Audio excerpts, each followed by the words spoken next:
the yellow corridor.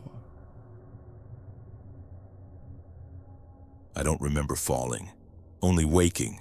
At first I thought I was dreaming, some distorted fragment of a memory, but the smell made it too real. That unmistakable mix of mildew, dry carpet, and stale air. The scent of a building that's been sealed too long.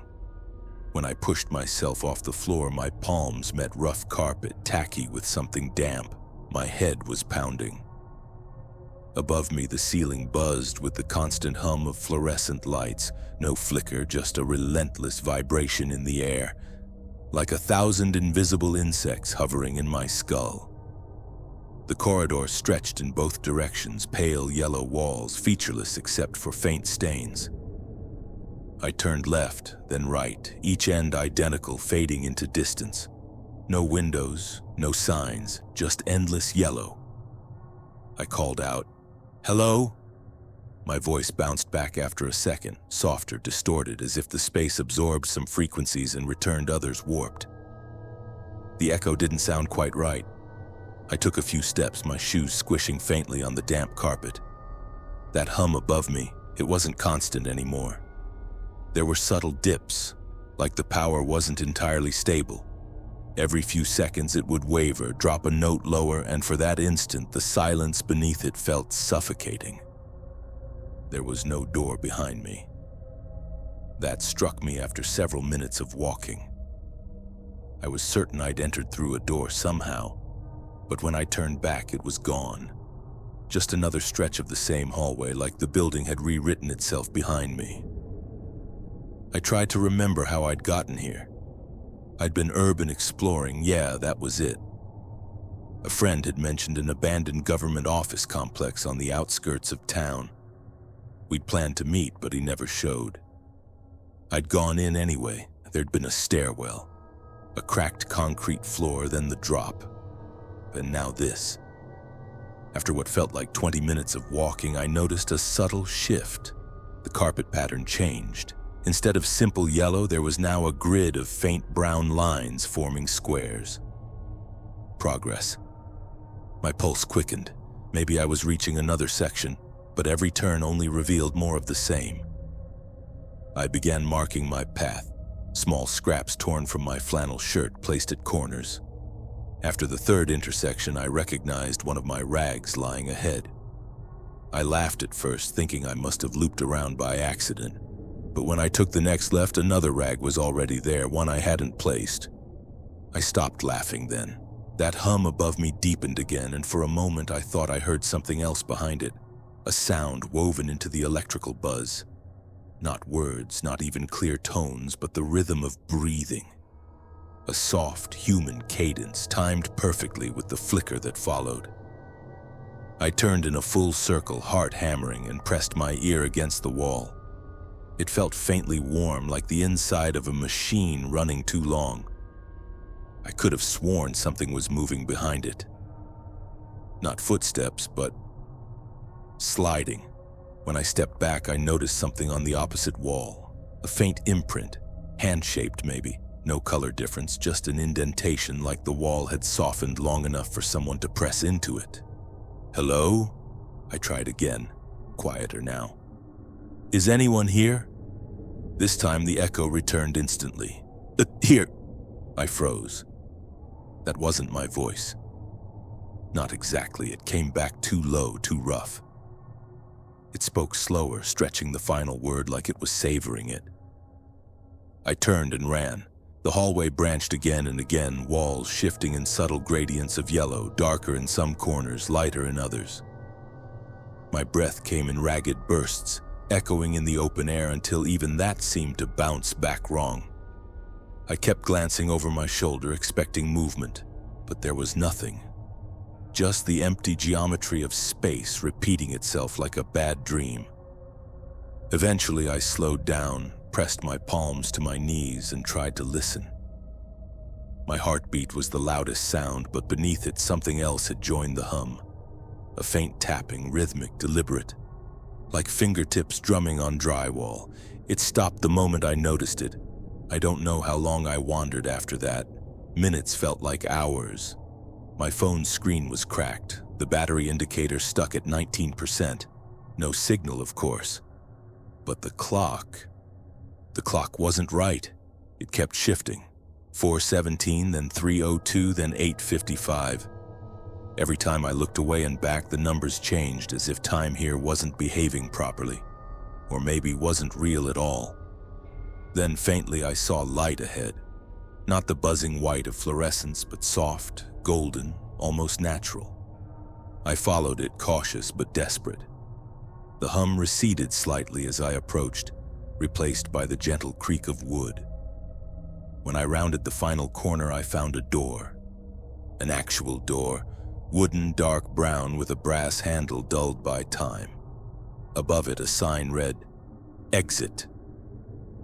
I nearly cried.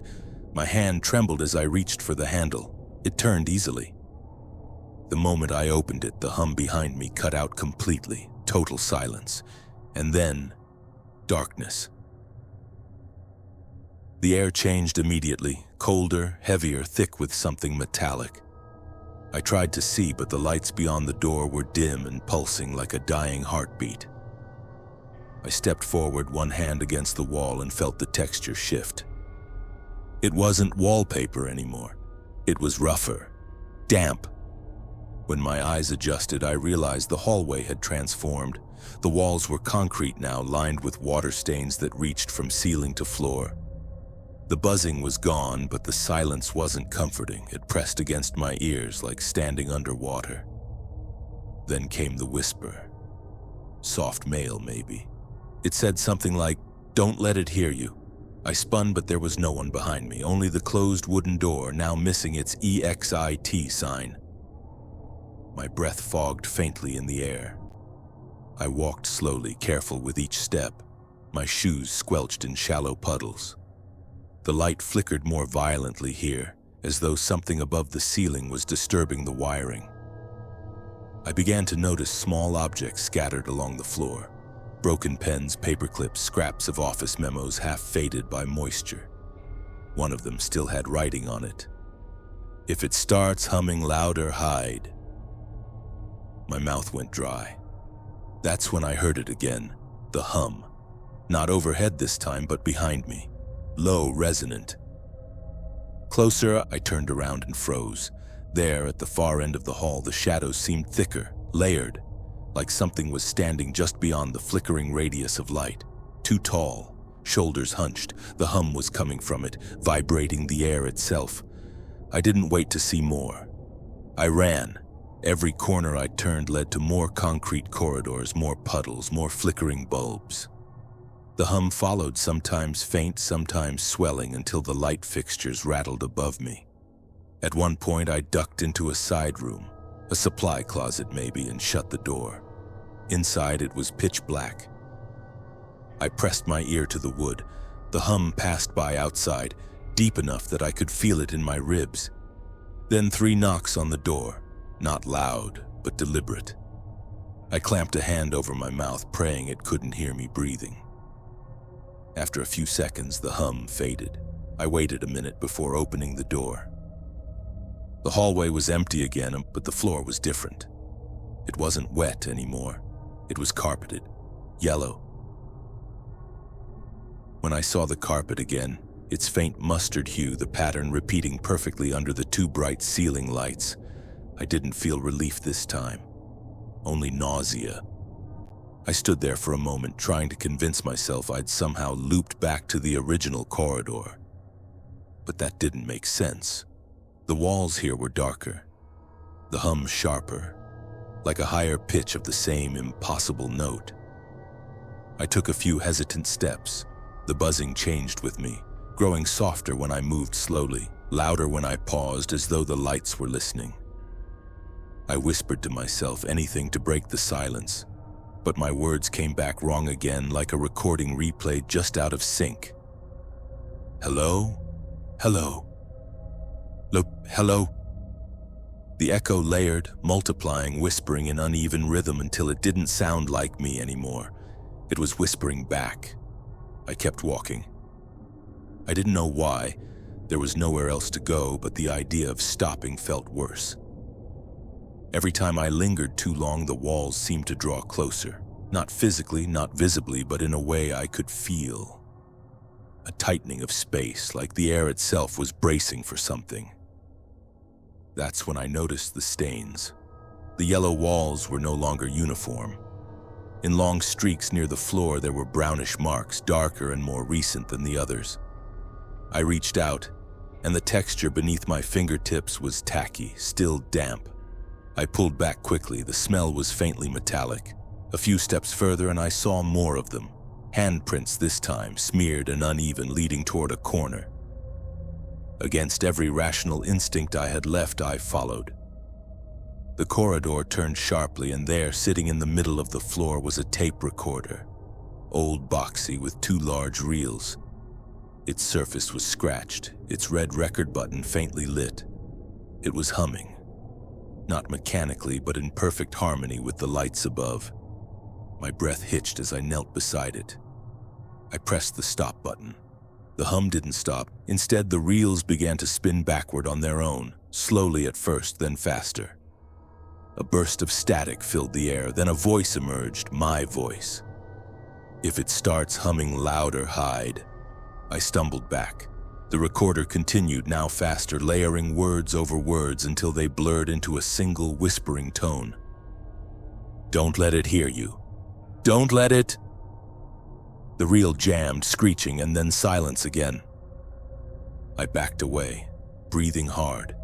The hum in the ceiling had changed. Stronger now, lower, vibrating the floor through my shoes. I looked up. One of the fluorescent tubes flickered, then shattered in a spray of glass. Another went dark. The sound deepened into a droning growl that seemed to come from everywhere. Then I saw it. Not in the open, not fully, but reflected.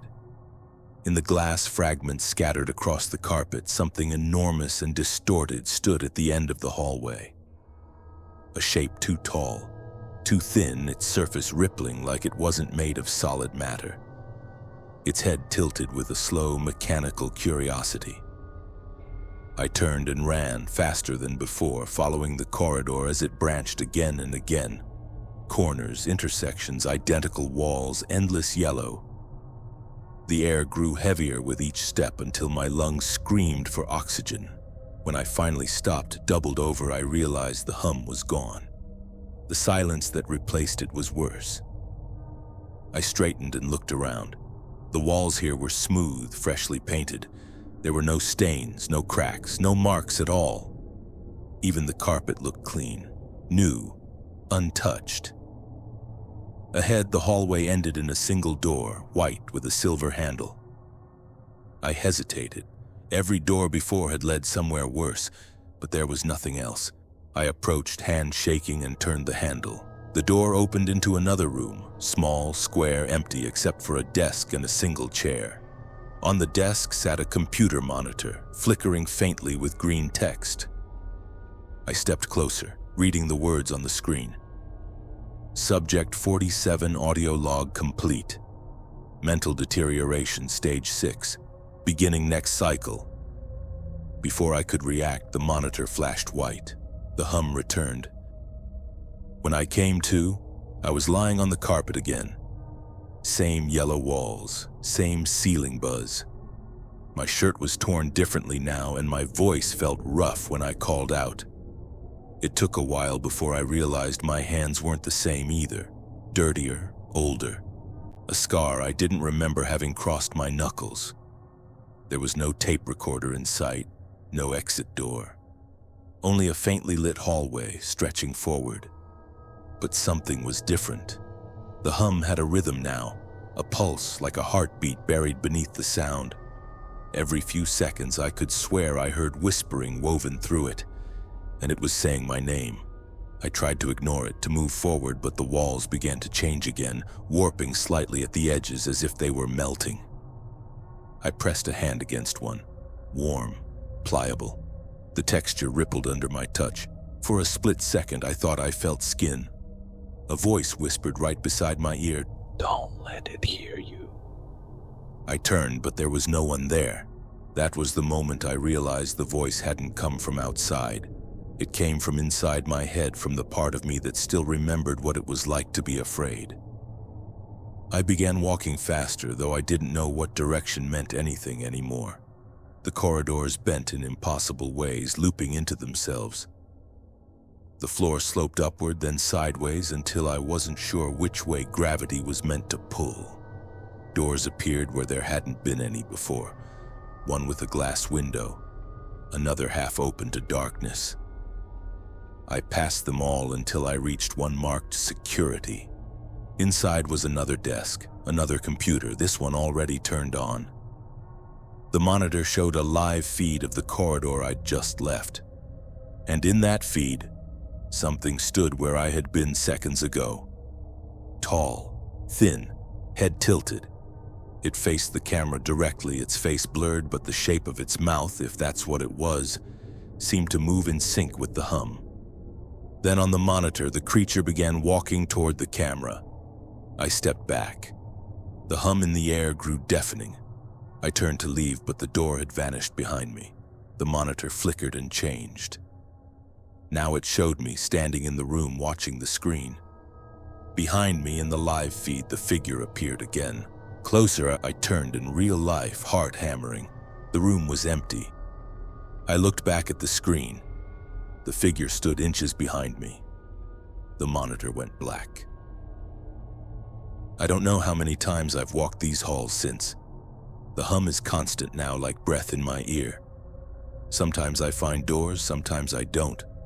Sometimes I hear myself calling from far away, begging me to stop moving, to listen. There are moments I think I see the outside world, glimpses through cracks in the wall. Sunlight, a tree, the faint echo of cars on asphalt. But they're gone when I blink. I've stopped marking my path. The rags rot too quickly anyway. The yellow walls have begun to pulse faintly now, in rhythm with the hum. I think the place is alive, or maybe it always was, and I'm what it digests slowly over time. Sometimes in the stillness I find a new tape recorder. Each one plays a different voice, always saying the same thing in the end. Don't let it hear you. The last one was mine, and I can hear it now just beyond the next corner, the steady humming shape that knows me better than I know myself. I can hear it moving closer, the walls trembling as it passes. I used to think there was a way out. Now I know better. There is no exit, only corridors and the hum of forever. Terminal 0. By the time the lights dimmed over Terminal D, the airport was supposed to be asleep. But sleep, if it ever came to airports, was restless.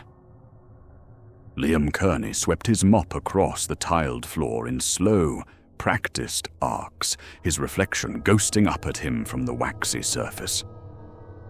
Beyond the glass walls, night pressed in thick and dark, the tarmac glinting in the distance like frozen oil. Planes slept in their gates, hulking metal beasts with windows that caught the terminal glow and returned it hollow. It was well past 2 a.m., the hour when sound changed character, when every echo felt like an intrusion. Somewhere behind him, a vending machine hummed. A recorded voice broke the silence every 20 minutes. Attention travelers. Please be advised that all flights departing after 10:45 p.m. have been delayed. We apologize for the inconvenience. That message had been looping for years, Liam thought. The same hollow apology, the same mechanical cadence. It didn't even sound human anymore. He was on shift with Gloria tonight. Gloria Hensley, 62, built like a storm shelter, her steel-grey hair tucked under a baseball cap. She was down by the far concourse, emptying bins and muttering to herself as usual. Liam liked her company in small doses. Too much, and she started talking about the people she'd seen after hours, the ones who didn't belong. He wrung out the mop, water splashing softly into the bucket. The fluorescent lights above him buzzed in irregular intervals, flickering once every few minutes like the heartbeat of a dying insect. He checked his watch. 2:43. He'd been working here for 3 years now, ever since the divorce, ever since the money ran out and the city started cutting maintenance contracts.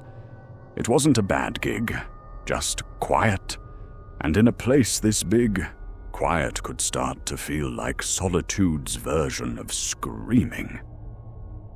He turned toward the terminal windows, watching his faint reflection merge with the night.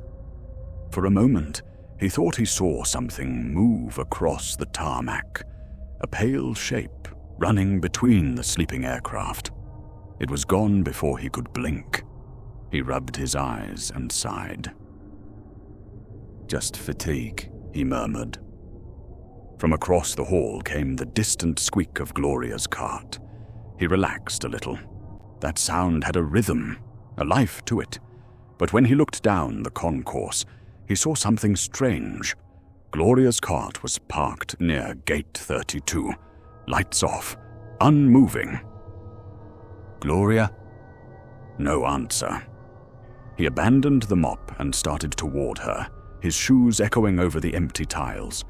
As he passed the food court, the smell of old fryer oil and disinfectant mingled into something metallic and unpleasant.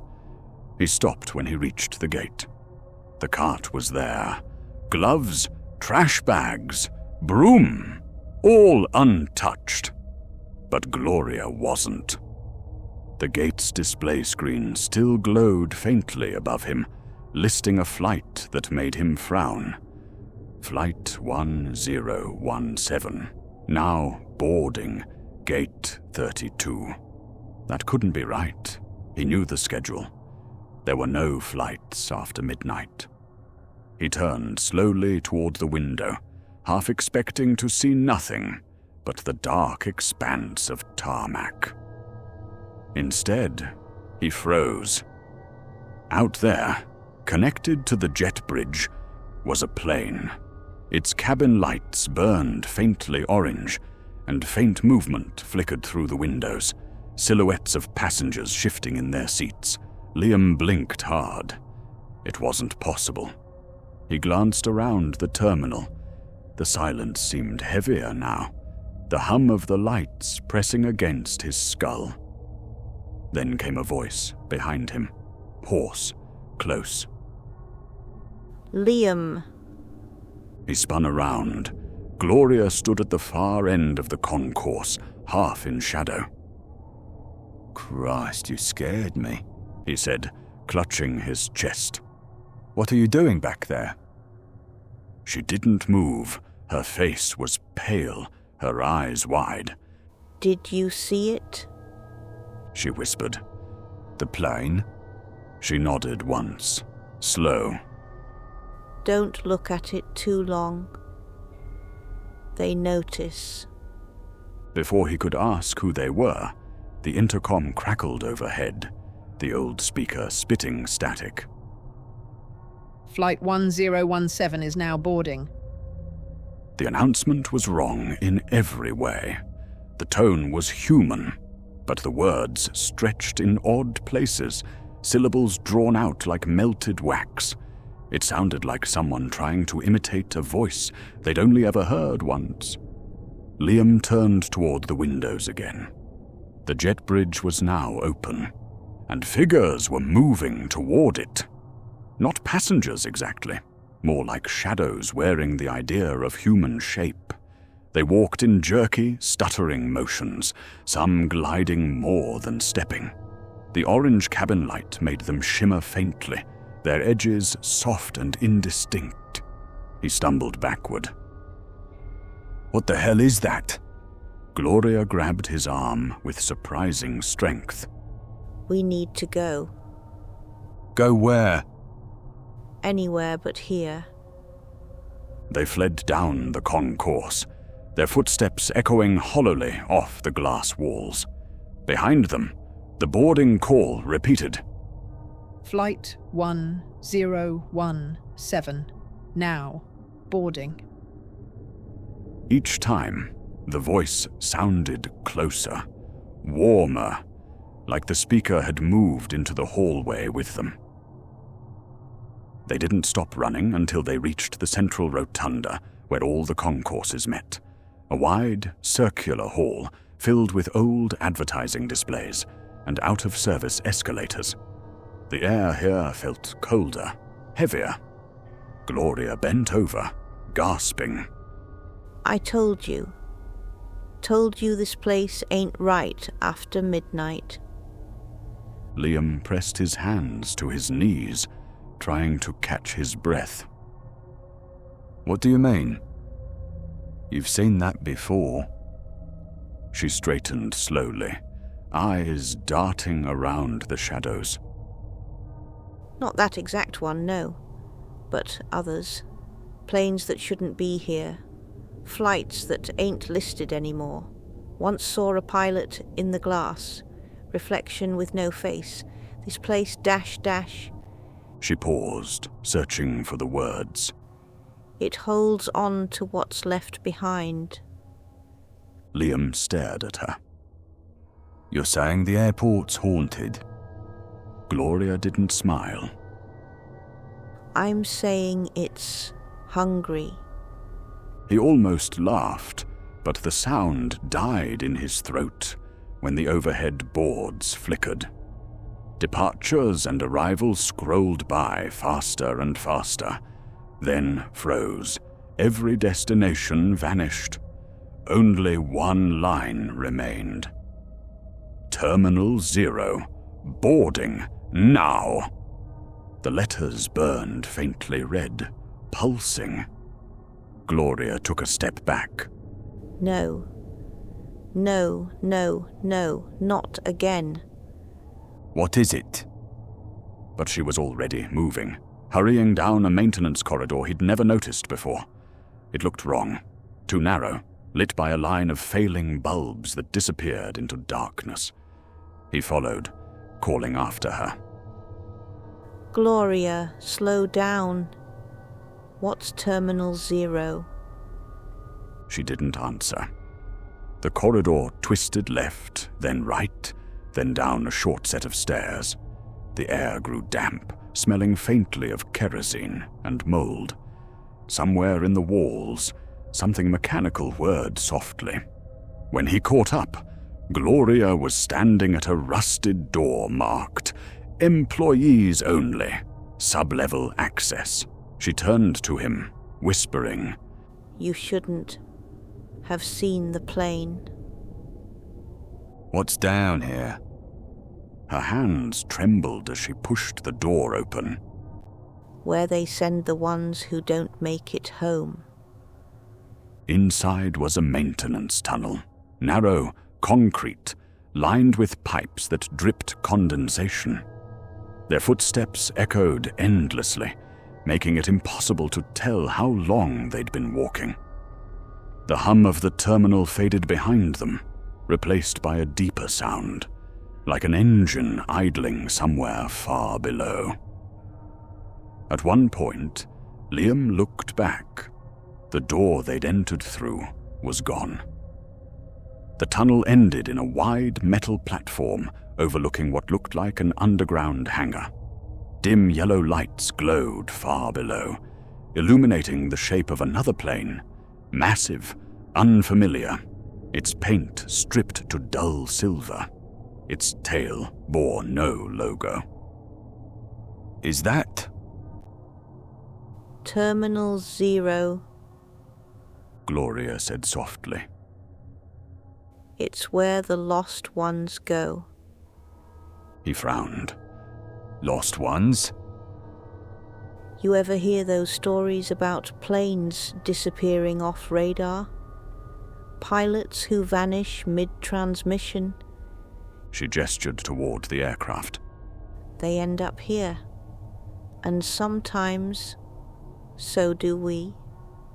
He stared at her, half expecting her to smile, to admit this was some bizarre joke, but she didn't. A soft ding echoed through the hangar, followed by a calm, disembodied voice. Final boarding call for Flight 0. All remaining passengers, please proceed to Gate 0. The voice sounded so close that Liam looked around instinctively. And then he saw the staircase. It led downward, toward the hangar floor. The staircase spiraled down in sharp, echoing turns, the air thick with the smell of rust and aviation fuel. Every step vibrated faintly, as if something deep beneath them breathed. Liam held the railing tightly. Gloria, if this is some kind of sub-level storage or... She stopped him with a glance. Do you hear that? He fell silent. Below the hum of machinery, another sound pulsed faintly through the air. Like muffled intercom chatter, looping announcements played backward. The words didn't make sense. They reached the hangar floor. The ground was slick with oil, and the plane loomed before them. Ancient, impossibly large, its hull marked with long scratches like something had clawed at it. The boarding ramp hung open, a rectangle of faint orange light spilling out. Gloria whispered, "They're still boarding." Liam swallowed hard. "Who?" She pointed to the ramp. Figures were walking toward it from the shadows, some in uniforms, others in travel clothes decades out of date. Old coats, fedoras, stewardess skirts from another era. Their movements were slow, mechanical, as if underwater. Their faces were wrong, not monstrous, just blurred, missing small details that the human eye instinctively searched for. Pupils, lips, definition. Liam froze, every instinct screaming to leave. We can't be seeing this. Gloria's face was tight with fear. We shouldn't be. But once you hear the call, once you see the plane, you're marked. Marked? For what? She took a shaky breath. For departure. They hid behind a rusted support beam as the last of the passengers disappeared into the aircraft. The ramp hissed closed, the hydraulics moaning. The plane's engines coughed to life, not with fire, but with a sound like thousands of whispers layered together. The hangar lights dimmed and flared. Then, impossibly, the plane began to move. Not forward, upward. It rose straight into the air, through the concrete ceiling, as if the material dissolved around it. A low, resonant hum filled the chamber, vibrating in Liam's chest. And then, the plane was gone. Silence. Gloria fell to her knees. Every time I think it's done. Liam stared upward, stunned. Where does it go? She looked at him with hollow eyes. Wherever they still think they're going. After the hangar went dark again, they followed a side passage Gloria claimed led back toward the main concourse. But the further they went, the less it felt like any part of the airport Liam recognized. The concrete walls gave way to beige carpet and plastic seating bolted to the floor. Waiting areas built inside maintenance tunnels. Departure boards flickered on the walls, displaying impossible destinations. Gate Infinity. Boarding. Destination. Return. Status: delayed since 1974. Liam stopped in front of one. This is some kind of old simulation or maintenance wing, right? Maybe for disaster drills? Gloria shook her head. You think I haven't told myself that? But look. She pointed to the far end of the hall. There was another gate counter, identical to the ones upstairs. A young woman stood behind it, wearing a crisp blue uniform. Her smile didn't reach her eyes. Good evening, She said softly, though her mouth didn't move. Are you two checking in for Flight 0? Gloria stiffened. No, we're leaving. The attendant tilted her head.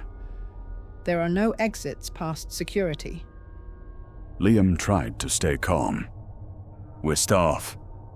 Custodians. This level isn't supposed to be active. Staff? The attendant blinked slowly. Then you've been here a long time. Her hand reached under the counter. A small speaker clicked on, playing a faint loop of distorted chatter. Voices blended together in overlapping monotone. Attention, travelers. Attention, travelers. The woman's expression didn't change. Your flight has been waiting, Mr. Kearney. Liam froze. How do you know my name? Because you already checked in. Something flickered across her face then. A double exposure, like two faces out of sync. For a heartbeat, he saw his ex-wife's expression staring back at him through the blur. Gloria grabbed his wrist, yanking him backward. Don't talk to her. The attendant's voice deepened, layered now with static. Flight 0 is now boarding. The carpet under their feet began to ripple, like fabric stirred by wind. The hallway stretched.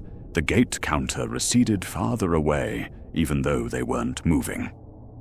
Gloria dragged Liam toward a door labeled "Maintenance Only." It screeched open, and they plunged through. The room beyond was wrong. Rows of airport chairs floated in perfect silence, suspended mid-air. Luggage carts rolled on their own, endlessly circling, and at the far wall, a massive mural of blue sky and clouds shimmered faintly, as if it were alive. Liam whispered, What is this place? Gloria rubbed her temples. The in-between. They built the airport on it. Didn't know it was here. All the forgotten corridors, all the unused gates, they bleed into the other side. The other side of what? She looked at him with pity. Where things go when they're lost. Time, people, planes, us. They wandered for what felt like hours. The lighting never changed, and the air stayed heavy and stale. Every so often, they'd pass windows showing scenes that couldn't be real. Terminals full of moving people frozen mid-step, security lines looping into fog, blinking runways that led into black water. Liam began to lose track of direction. His watch had stopped at 3:17. At one point, they found a door marked Exit, glowing faintly green. Liam lunged for it. Gloria grabbed his arm. Don't. He pulled free and threw the door open. A blast of wind hit him, warm and reeking of ozone. On the other side was not the outside world, but another concourse, identical to the one they'd fled, empty and echoing.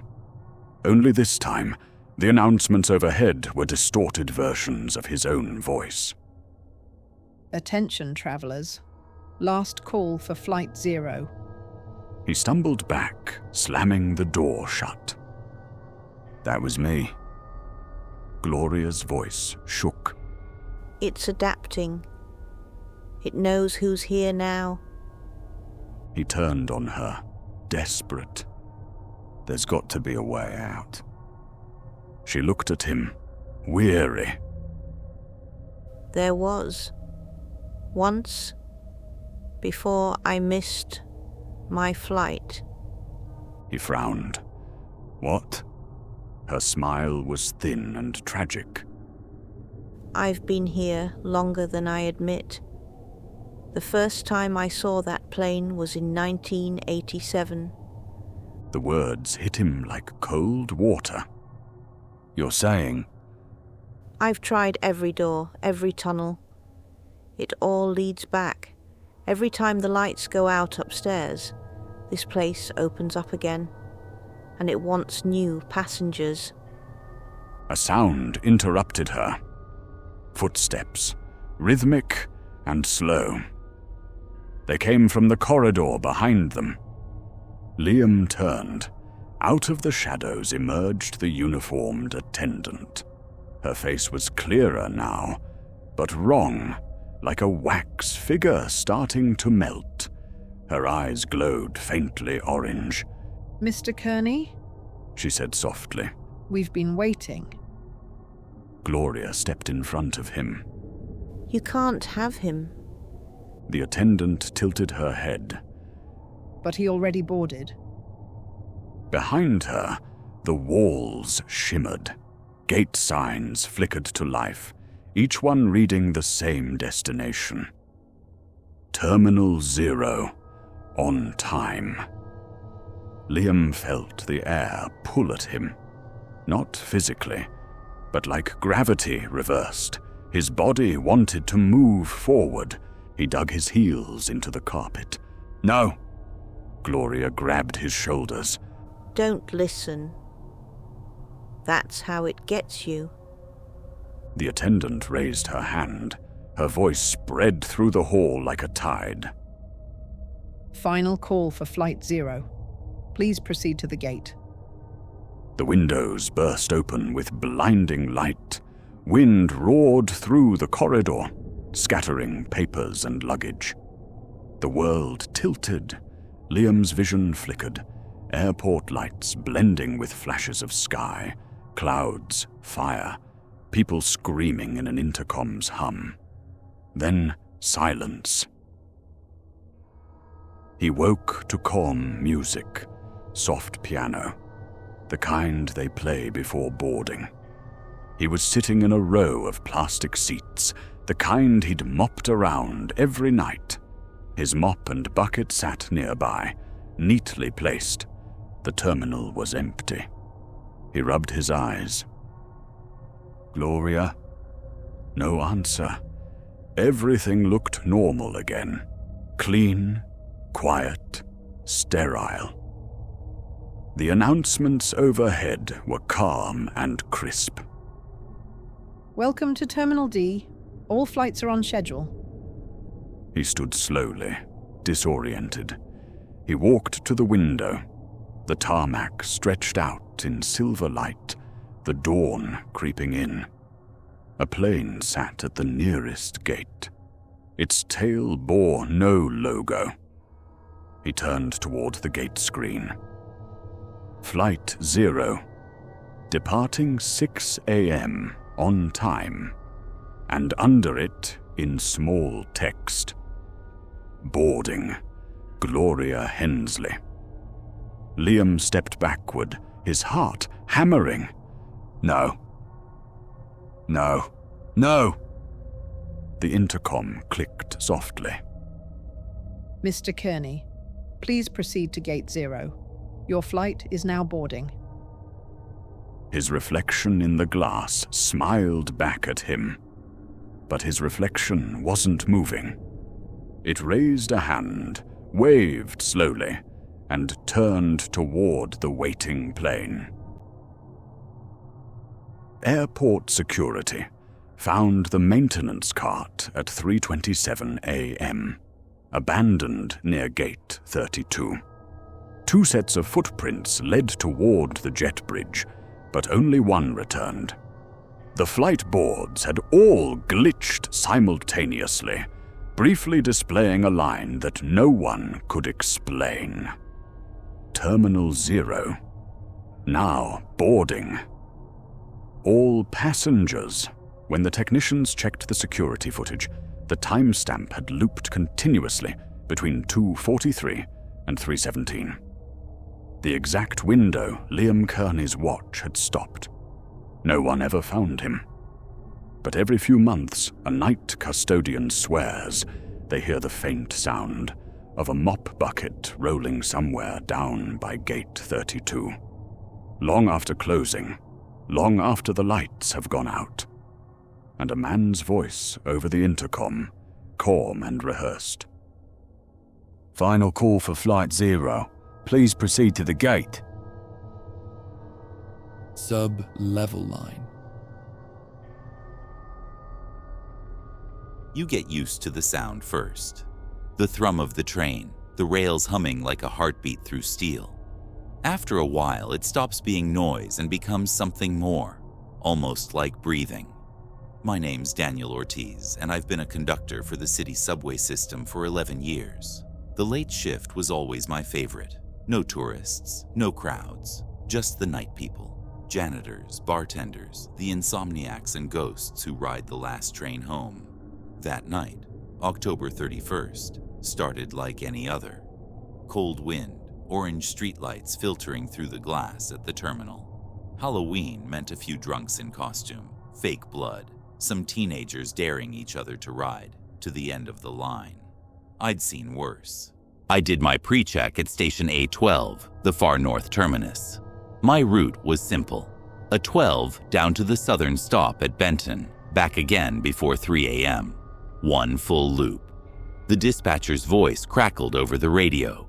Train 714, clear for departure. I gave the horn a short blast. The platform lights blurred past, and the tunnel swallowed me whole. For the first hour, everything felt routine. I'd driven these rails hundreds of times. But there's something about tunnels at night.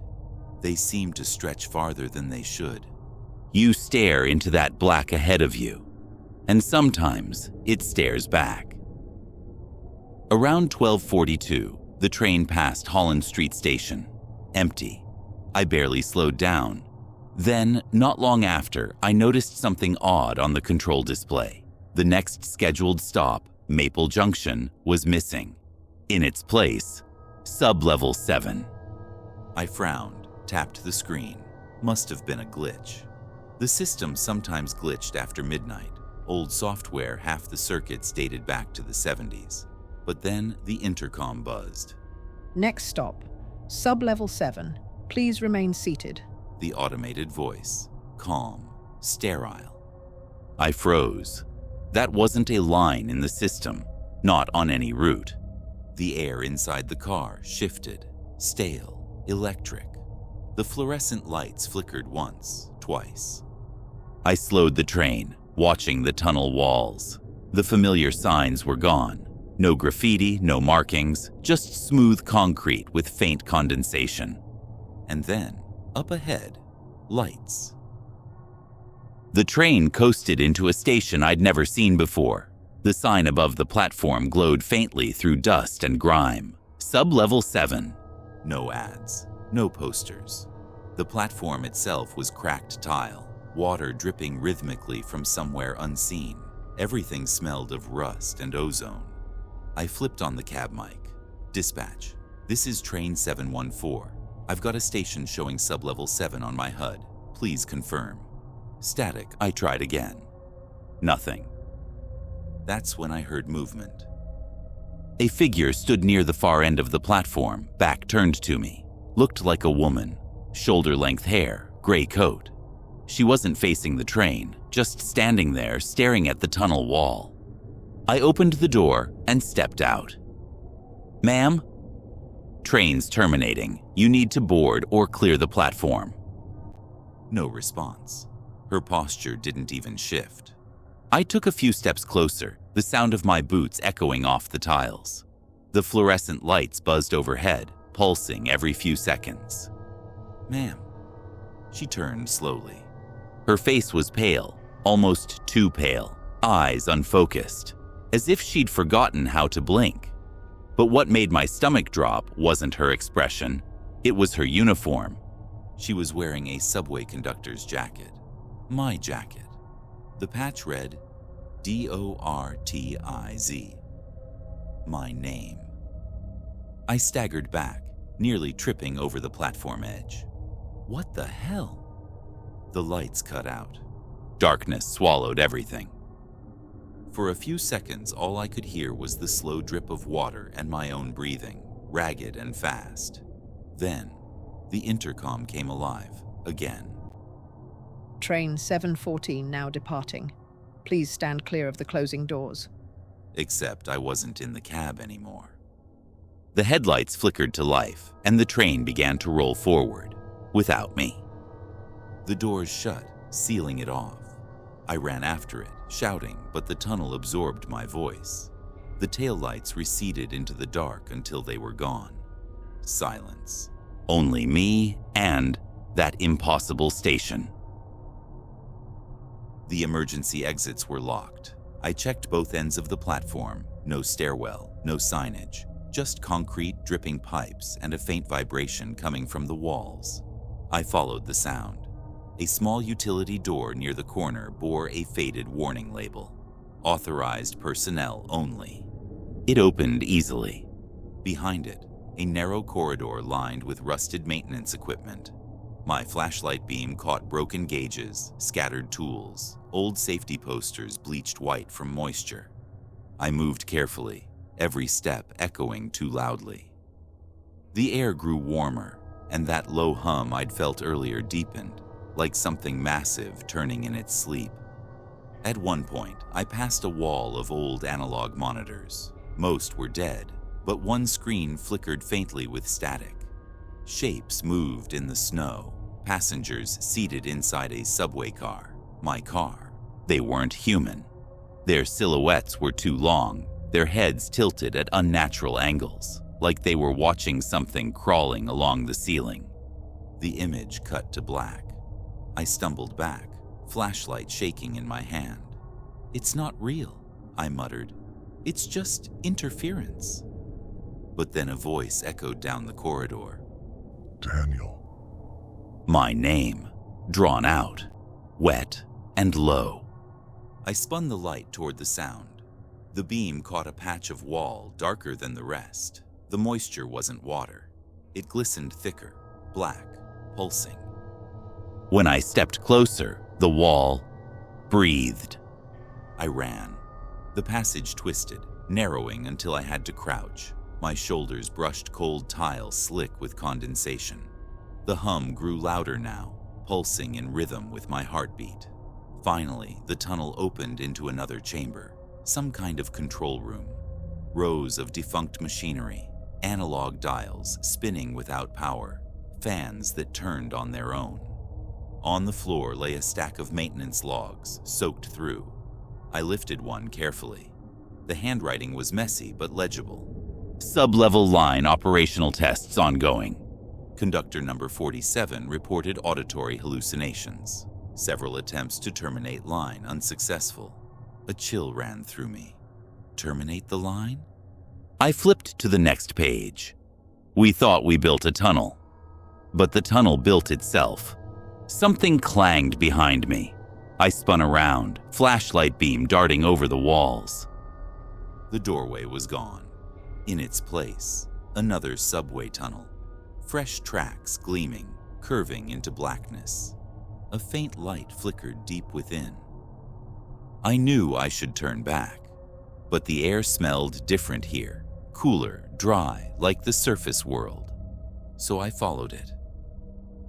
I walked for what felt like an hour. The tunnel curved endlessly, the slope gradual but unmistakable. Then I saw the station lights again. At first, I thought I'd made it back to sub-level 7, but as I got closer, I realized the signage had changed. Sub-level 8. The platform was cleaner, almost new. A digital clock above the far wall blinked 3 a.m. repeatedly. And there were people. Dozens of them. Men, women, even a child clutching a teddy bear, all sitting motionless on the benches. Their clothes looked wrong, some modern, some decades old. No one spoke. No one moved. I stayed at the edge, whispering, "Hello?" Every head turned toward me at once. The movement was synchronized, one fluid motion, mechanical and soundless. The child smiled, teeth too many, too white. The intercom crackled above.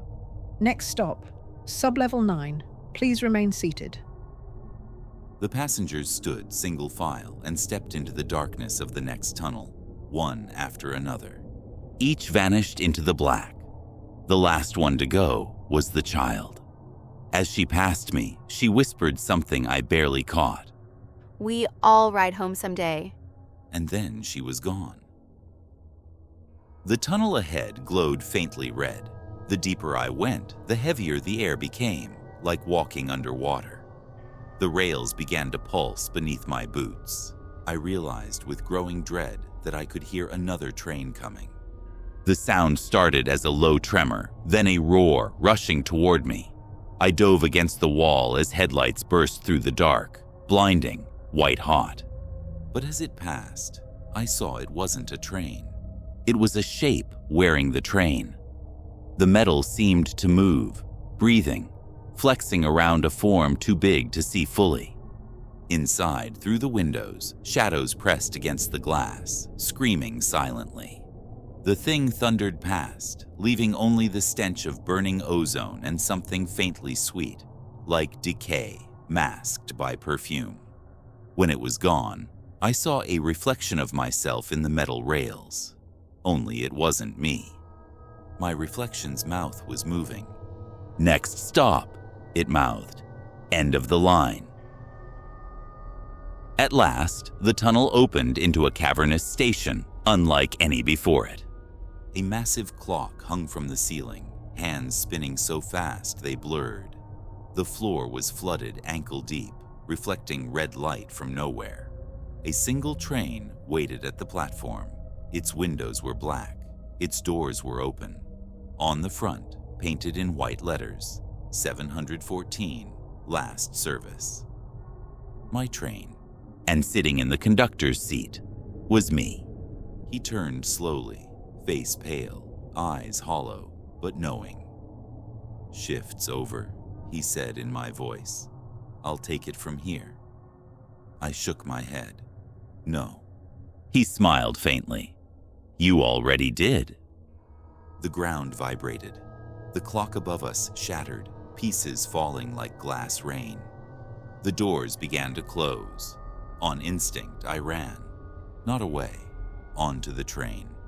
As soon as I crossed the threshold, everything went silent. The air, the hum, the dripping water, gone. The other me was gone too. The doors sealed, and the train began to move. I don't know how long I've been riding. The lights outside never change. The radio doesn't work. The car is empty. Sometimes I think I hear whispers in the next carriage, but when I go to check, there's no one there. Just the reflection of myself, sitting at the controls. I keep driving because it's all I can do, because the line never ends. The only thing that changes is the voice over the intercom. "Next stop, surface." But it never comes. Sometimes when I look out through the windows, I see flashes, other stations, faces pressed to glass, tunnels spiraling like veins. And once, just once, I saw daylight, a bright square far ahead. I hit the throttle, desperate. The light grew, brilliant, searing, then gone. Now the intercom only says one thing, over and over, in my own voice. Next stop, sublevel 7. Maintenance crews sometimes report hearing a train deep below the main lines, long after hours. The control system logs a phantom route every Halloween, numbered 714, looping endlessly. Dispatch calls it the sublevel line. Every year, someone new hears their name come over the radio. Next stop, you. Thank you again for tuning in to the Eerie Archives channel. And as always, don't forget to like, subscribe, and comment what you'd like to see in the next video. Until next time, stay eerie.